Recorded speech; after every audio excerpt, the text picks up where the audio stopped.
ஐயோ எப்பா என்ன மல்லடா சாமி. ரோடெல்லாம் வர கச்ச கச்ச கச்ச கச்ச கச்சன்னுக்குது. ஆயன் காசு ஐயா சாக்லேட் வாங்கி சாப்பிடணும். ஏய் போடா. இப்பதான் வீட்டு உள்ளே நோயிற அதுக்குள்ள சாக்லேட் வேணா அது வேணான்ற. வா உன் வயித்துல என்னக்குது காட்டுற நடு வா. உன் வயித்துல என்னக்குது காட்டுற படு படு படு படு. உன் வயித்துல என்னென்ன மேயுது அங்க பாரு. அங்க பாத்தியா அங்க பாரு. ஐஸ்கிரீம் சாப்பிடுறியா? ஜூஸ் வேணுமா? குறுக்குறியா கற்குறியா எல்லாம் சாப்பிடுறியா?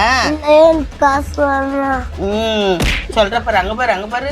அப்படியே வாயில வருது பாரு அது அங்க பாரு. பார்வதி என்னதுங்க அத்தை? பாரு உன் புள்ளிக்கு வயித்துல புழுவு நாக்குச்சி என்னென்னவோ மேஞ்சுன்னு மூக்கு வழியா வந்துரும். உன் புள்ளைய பாத்துருக்கான். அவனுக்கு நாள்ல இருந்து அந்த குறுக்குறை கற்குறை எல்லாம் வாங்கி கட்டி அனுப்பாத.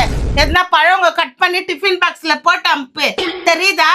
வீட்டுக்கு வந்தோடனே கவுர் கஞ்சி கொஞ்சம் பண்ணி கொடு. அந்த பழம் கஞ்சி எல்லாம் அவன் சாப்பிடல அத்தை. ஒரு தாய் அடிச்சு ஊட்டினா எல்லாமே சாப்பிடணும். அதுதான் தாய். நீ ஏன் நோஞ்சா மேரிக்கிற? உன் புள்ளிய உன்ன மாரி தாக்குது. மேல் தீனி நொறுக்கு தீனி துணுக்குன்னு மூட்டை போய் சொல்ற பாரு. ஐயன பழம் சாப்பிடுறியா?